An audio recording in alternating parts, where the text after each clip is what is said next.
Johnson. Senator Johnson, first of all, I don't know, I may have congratulated you on your reelection. If so, I'll do it again. It's an easy thing to do. But I want to ask you what you think about this whole Elon Musk story, releasing the emails. But I'm still hung up.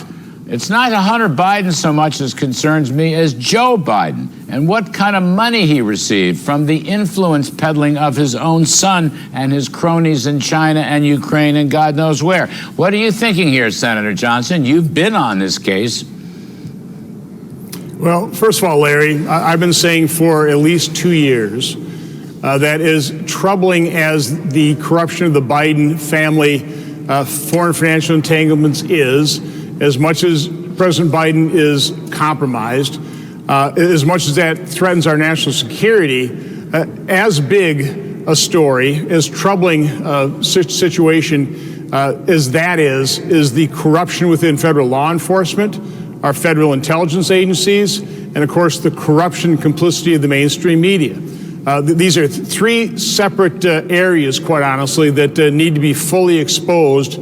But if you want to start with the Bidens, Senator Grassley and I pretty well laid out at least the extent of all the foreign financial entanglements in our September 2020 report, which was widely ignored by the media.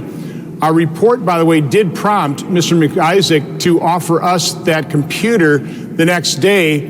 We didn't take possession of it because we checked with the FBI. Why did we do that? Well, it's now pretty obvious that the FBI had their own concerted effort to deep six that computer story if it ever surfaced. I think probably the best revelation out of the Twitter files so far is the fact that the FBI was already shopping the possibility of foreign actors hacking computers, then taking those hacks, using them to spread disinformation, including on people like Hunter Biden. Now, why is that significant?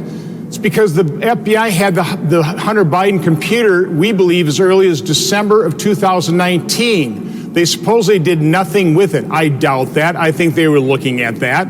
And because there are partisans, the higher up of the FBI, that is why they are coming to people like me, warning us about Russian disinformation and how we potentially targets. I didn't need to be told that.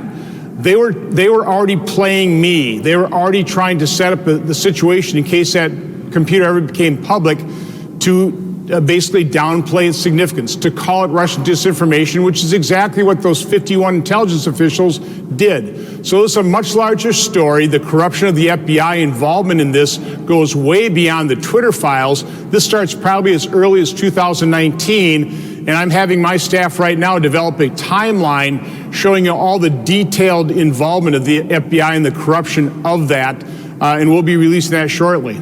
So, Senator Johnson, I'm curious. I mean, the FBI, the CIA, the DNI, all these intel geniuses who covered this up. I mean, they're still at large. I mean, I think they're still corrupting American free speech. I think also this extends to more than these international issues. For example, COVID was suppressed, as you know. There were issues, I mean, I'll go all the way back to the domestic terrorists. Parents who were going to PTA meetings were accused of being domestic terrorists by the Justice Department. The Justice Department was engaged with these social media platforms. In other words, what Elon Musk has done with his free speech efforts is he's uncovered a whole variety of corruption in our public discourse.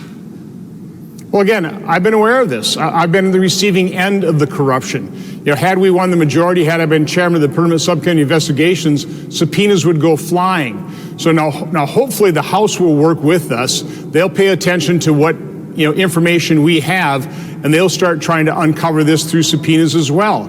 But no, there's a huge story out here that is right now being overlooked. We're focusing on Twitter, and that's fine. We should focus on the corruption of the FBI and other actors with Twitter and how they suppressed the Hunter Biden story, how they suppressed information on COVID, that type of thing as well. Again, there's a huge story here. We've just begun to scratch the surface of uncovering it. What's going to happen in the Senate? Do any of your colleagues on the Democratic side want to pursue this? What do you reckon? So far, I haven't seen a whole lot of desire on their part. I'll continue to work with the chairman of the Permanent Subcommittee, Senator Ossoff. Hopefully I can pique his interest, and maybe we can cooperate in uncovering some of these truths, but they need to be uncovered. But the problem is this is a highly partisan operation. The Democrat Party during the campaigns lied. The lies were amplified by the media and the social media giants. They have leftist operatives working inside these agencies. They don't want this uncovered. They'll be shown to be complicit in it. We had intelligence products produced, classified, and then leaked by Democrat members of the Senate against Senator Grassley and I. They don't want this uncovered, so I'm not expecting much cooperation from our Democrat colleagues. We're going to have to look to the House, and hopefully they'll work with us to uncover this. I mean, if you did it right, shouldn't there be a full-scale investigation into Facebook as well? I mean, Zuckerberg kind of sort of said on a podcast that they were guilty of some cover-ups, but the reality is they were probably up to their eyeballs in the same kind of behavior that Twitter was before Elon Musk bought it. Well, Larry, the entire media ought to be investigated. They ought to be investigating themselves. Where are the investigations in terms of the mainstream media uncovering their sources for the Russian collusion hoax? Those are all lies. All the information fed to the news media was a lie. Why haven't those people been exposed by the media? Because the media is corrupt and complicit themselves. That needs to be exposed. What about the issue of influence peddling and money going to, quote, the big guy, the 10% for the big guy? I mean, I find the Hunter Biden stuff, we'll learn whatever we're going to learn. But I, frankly, am more interested in how much of this corruption money got to Joe Biden. When did it get there? Is it still getting there? Might it be paying his expenses? You follow my logic, Senator Johnson? Sure. We need to, how can we find out about that? This is a classic, show me the money, follow the money. Well, this should actually be pretty simple when you have access to the records. Obviously, Senator Grassley and I use Treasury reports. We use those Treasury reports to investigate. We got actual bank records. So you follow the money. The money that went into Hunter Biden's accounts, it went out to other entities. I don't have access to those financial transactions. The Treasury Department does. Federal agencies do. Banks do. So again, if you have access to those records, you should be able to track this down pretty fast. I mean, what went to James Biden? What went to Joe Biden? What accounts? Are they in the Cayman Islands? I don't know. I can't answer that question, but I'll tell you who does know it, Larry.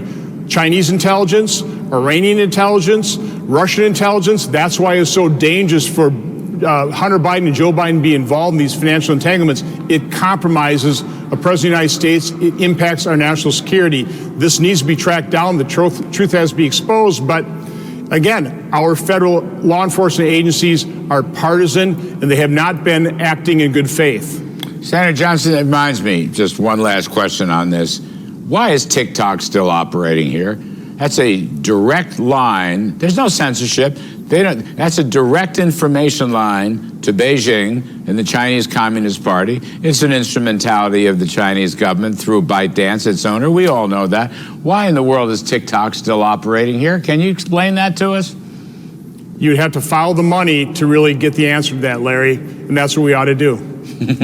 Okay, we'll leave it there. Senator Ron Johnson, thank you, sir. And again, congratulations on your re-election.